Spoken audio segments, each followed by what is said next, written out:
The house stood still. Inside, three men sat in silence. Each man was a world unto himself. The young one, with eyes full of mirth, laughed easily. The old one, his face etched with time, seemed to doubt everything he saw. The last man, with shifty eyes and a nervous twitch, seemed to harbour wicked thoughts. They were an odd trio, bound by an unknown force within the walls of that silent house. The air crackled with unspoken tension. Something was about to happen. They could feel it. The silence was deafening. It pressed in on them, heavy and suffocating. The only sound was the rhythmic ticking of a grandfather clock. Each tick was a hammer blow, driving them closer to the edge. The young man hummed a cheerful tune, trying to break the tension. The old man stared ahead, lost in his thoughts. The nervous man fidgeted, unable to bear the oppressive quiet. Upstairs, a woman lay on her bed. She was beautiful, with long, flowing hair and eyes that held a universe of unspoken desires. Her heart ached with an emptiness that no earthly pleasure could fill. She longed for love, for connection, for the joy of creation. She dreamt of a life filled with laughter, of tiny hands clutching hers. I yearn for a love that will consume me, a passion that will set my soul on fire. But for now she was alone, trapped in her gilded cage. A fourth man entered the house.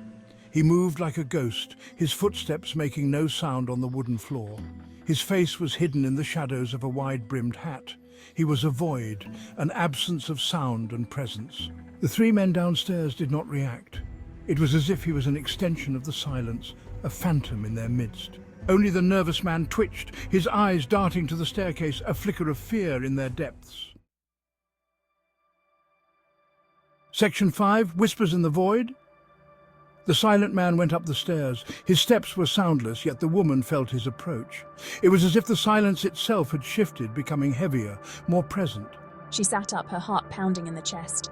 He stood at her door, a silhouette against the dim light. He didn't speak, but she heard him nonetheless. His silence was a language all its own, whispering secrets she couldn't understand. Section 6, Jealousy's Sharp Sting. Downstairs, the young man stopped laughing. He felt a prickle of unease, a sudden chill in the air.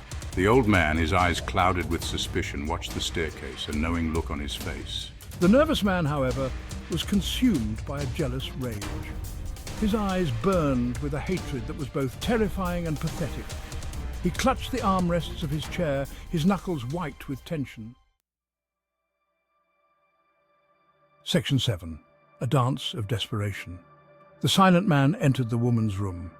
He moved towards her, his silence enveloping her like a shroud. She didn't resist. She felt strangely drawn to him, to the mystery that clung to him like a second skin. He reached out and touched her face, his touch as cold as ice. She shivered, but not from fear. It was the touch of the void, the caress of the unknown. It both terrified and exhilarated her. Section 8. The Weight of Unspoken Words. The air in the house crackled with unspoken emotions. The young man's laughter was gone, replaced by a quiet dread.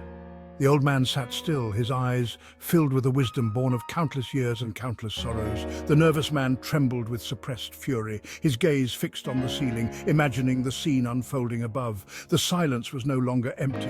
It was filled with their thoughts, their fears, their desires. Section 9. The Unveiling. The silent man removed his hat. Beneath his face was as pale as death. His eyes were deep-set and hollow, reflecting a pain that ran deeper than any ocean. He looked at the woman, and for the first time, she saw him. He wasn't a monster nor a phantom. He was a man, broken and lost, seeking solace in the silence. He saw her not as an object of desire, but as a kindred spirit, another soul adrift in the vast sea of existence. Section 10. Echoes in the Silence. The house remained silent, but the silence had changed. It was no longer oppressive, but peaceful. What transpired in that room between the silent man and the yearning woman remained a mystery. The three men downstairs could only wait, their hearts pounding a frantic rhythm against the backdrop of the ticking clock. The questions lingered unanswered, echoing in the silence. Who was the silent man?